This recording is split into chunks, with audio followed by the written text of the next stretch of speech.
میرا نام چاندنی ہے. وہ لڑکا ایک میرے ساتھ دوستی کرنا چاہتا تھا. میں اپنے دور میں خوبصورت تھی. وہ کہتا تھا کہ آپ فنکشن وغیرہ نہیں کرو. وہ تھا بھی اسٹوڈنٹ. وہ جب دے بھی نہیں مجھے سکتا تھا کچھ, تو میں کیسے نہ فنکشن کرتی, اپنے گھر کیسے چلاتی. تو اس سے برداشت نہیں ہوا.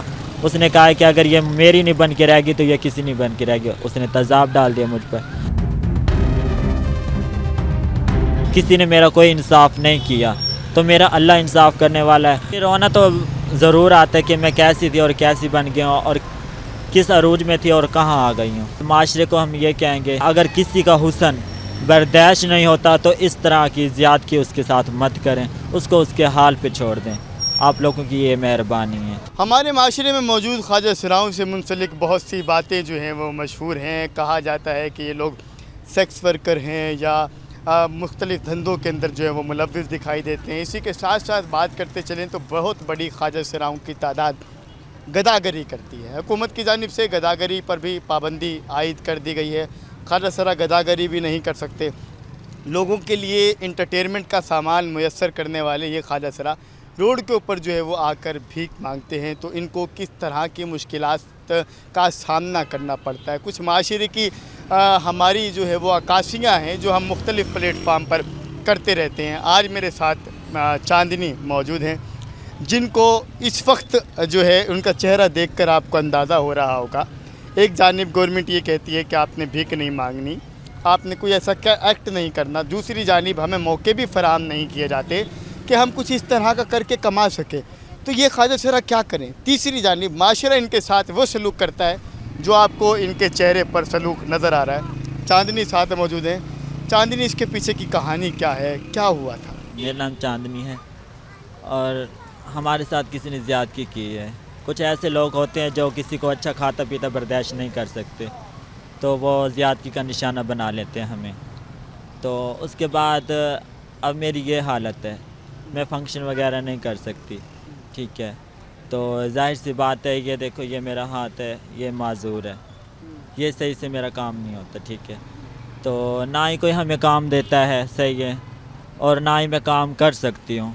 تو اس کے بعد جب فنکشن بھی نہیں کر سکتی, کوئی کام بھی نہیں کر سکتی, تو میں بھیک ہی مانگ سکتی ہوں نا. تو گورنمنٹ یہ بھی کہہ رہی ہے کہ خواجہ سرا جو بھی ہیں تو وہ بھیک نہ مانگے. کیسے نہ مانگے؟ اگر کچھ غلط کریں, برائی کریں, دھندا کریں تو سب باتیں کرتے, سب انگلیاں اٹھاتے ہیں. اگر بھیک مانگے تو سب دھرکاتے ہیں, سب غلط بات کرتے ہیں کہ آپ اچھے خاصے ہو, آپ بھیک مانگ رہے ہو, آپ یہ کر رہے ہو, وہ کر رہے ہو. ایسی بات نہیں کرنی چاہیے. اگر کہ کسی کی مجبوری ہو تو مجبوری سمجھنی چاہیے. ہم خواجہ سرا لوگ ہیں, ہمیں اگر کوئی کام بھی نہ دے ہم کہاں سے کھائیں گے؟ ہمارا کوئی کمانے والا تو نہیں ہے, ہم خود کما کے خود ہی کھاتے ہیں. تو یہ گورنمنٹ کہہ رہی ہے, یہ غلط کہہ رہی ہے, ہم کہاں سے کھائیں؟ تو پھر ہماری ہیلپ کریں. کسی نے کوئی ہیلپ نہیں کی, ہم پھر بھی بھیک مانگ رہے ہیں. کوئی دیتا ہے, کوئی نہیں دیتا, کوئی کیسی بات کرتا ہے, کوئی اچھی بات کرتا ہے, کوئی غلط کرتا ہے. تو لہٰذا اگر بھیک نہیں ہم مانگ سکتے تو پھر ہماری سپورٹ کریں, ہمیں گھر بیٹھ کے کچھ دیں کہ تاکہ ہم بھیک نہ مانگیں. اگر جو ہماری ہیلپ نہیں کر سکتا تو لہٰذا ہمیں کسی چیز سے منع نہ کرے, چاہے ہم برائی کریں, چاہے غلط کام کریں, چاہے اچھا کریں. ہمارے ساتھ پیٹ ہے, ہم نے اپنا پیٹ بھرنا ہے. ٹھیک ہے, یہ بتائیں کہ آپ کا حسن بھی کمال کا ہوگا جس وقت کی یہ بات ہے, یہ کس تنازع کی بیس پہ ہوا؟ میں فنکشن وغیرہ کرتی تھی تو لڑکا ایک میرے ساتھ دوستی کرنا چاہتا تھا. وہ بھی خوبصورت تھا, میں بھی اپنے دور میں خوبصورت تھی. تو وہ میرے پیچھے لگے, اس نے کہا دوستی کرو. میں نے کہا دوستی نہیں کرنی. اس نے نمبر وغیرہ لیا, بات شات کرتے تھے ہم, تو وہ دوستی پکی کرنا چاہتا تھا. میں نے کہا نہیں, ایسے میں کچھ نہیں کر سکتی. وہ کہتا تھا کہ آپ فنکشن وغیرہ نہیں کرو. وہ تھا بھی اسٹوڈنٹ. وہ جب دے بھی نہیں مجھے سکتا تھا کچھ, تو میں کیسے نہ فنکشن کرتی, اپنے گھر کیسے چلاتی, میں کس سے لے کے کھاتی پیتی. تو اس سے برداشت نہیں ہوا. اس نے کہا کہ اگر یہ میری نہیں بن کے رہے گی تو یہ کسی نہیں بن کے رہے گی. اس نے تیزاب ڈال دیا مجھ پر.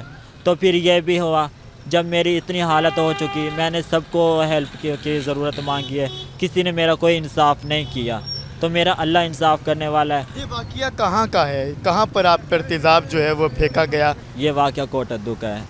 کوٹدو میں میرے پہ تیزاب پھینکا گیا تھا, اور ملتان نستر میں میرا علاج ہوا تھا. اچھا, کبھی اپنے آپ سے کوئی گلہ آتا ہے کہ یار کبھی اکیلے میں بیٹھ کے تنہائی میں روتی ہوں, یا کچھ کہنا چاہتی ہوں فیملی کو, دنیا کو, معاشرے کو, کوئی پیغام دیں گی؟ معاشرے کے لیے تو میرے یہ پیغام ہے، گھر والوں کے لیے کیا، وہ تو مجبور ہیں، وہ تو ہمیں منع کرتے تھے، ہم اپنی خوشی سے اس چیز میں آئے ہیں، خوشی میں آ کے مجبوری بن چکی ہے ہماری.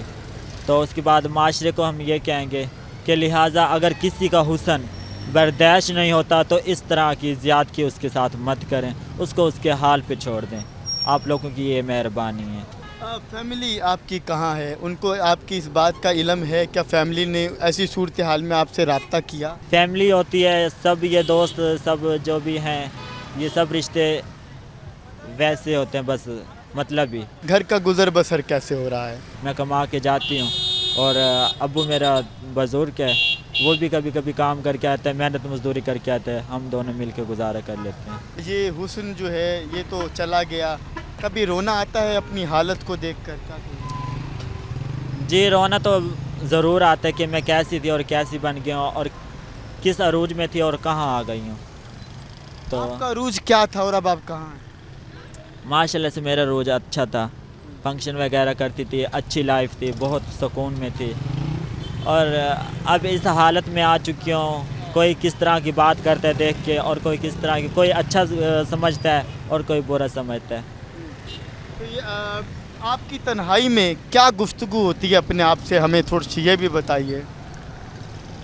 تنہائی میں میری گفتگو یہی ہوتی ہے کہ کبھی رو لیتی ہوں، پریشان ہوتی ہوں، پھر صبر کرتی ہوں، اللہ پہ چھوڑ دیتی ہوں کہ اللہ پاک ہے، اگر اللہ پاک نے اچھے وقت نہیں دیے تو برے وقت بھی کبھی نہیں میرے پہ رکھے گا، کبھی نہ کبھی اچھا وقت بھی آ جائے گا پھر سے. جو لوگ آپ کو دیکھنا چاہ رہے ہیں وہ اگر آپ کی مدد کرنا چاہیں تو وہ آپ سے کہاں رابطہ کر سکتے ہیں؟ میرا نمبر ہے 0320118928. یہ میرا نمبر ہے.